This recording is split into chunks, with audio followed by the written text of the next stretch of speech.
Paano palakasin ang iyong kumpiyansa sa sarili? Una, magsalita ng dahan-dahan. Ang mabilis na pagsasalita ay maaaring magmukhang hindi ka sigurado o hindi ka dapat pakinggan. Maglaan ng oras at magsalita ng kalmado upang maipakita ang kumpiyansa. Pangalawa, abutin ang maliliit na layunin.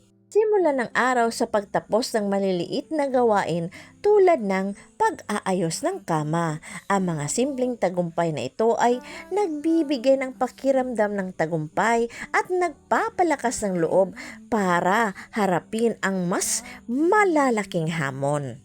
Pangatlo, maglakad ng 25% na mas mabilis.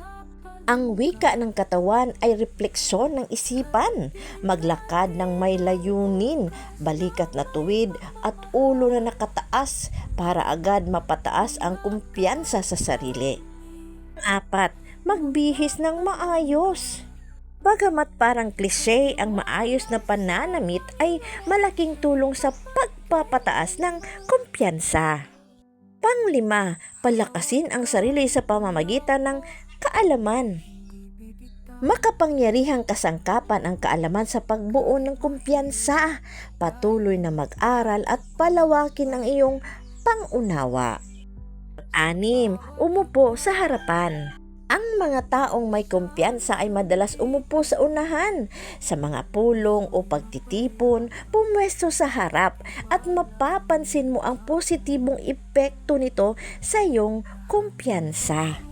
Pang-7, sanayin ang matibay na eye contact. Panatilihin ang malinaw at matatag na eye contact upang magpakita ng kumpiyansa at makuha ang tiwala ng iba. Pang-8, kumain ng masustansya.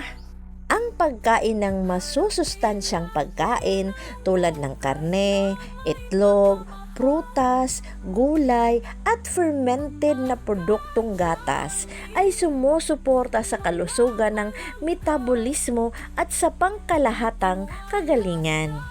Pang-9, maghayag ng opinyon sa mga pulong.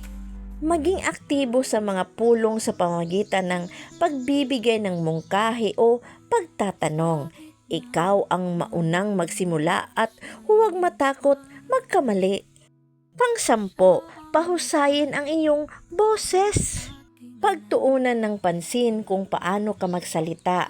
Mas mahalaga ito kaysa sa mismong sinasabi. Iwasan ang pag-ungol, sobrang bilis magsalita, o labis na paggamit ng salitang pampapuno tulad ng ano o upang mas magmukhang kumpiyansa.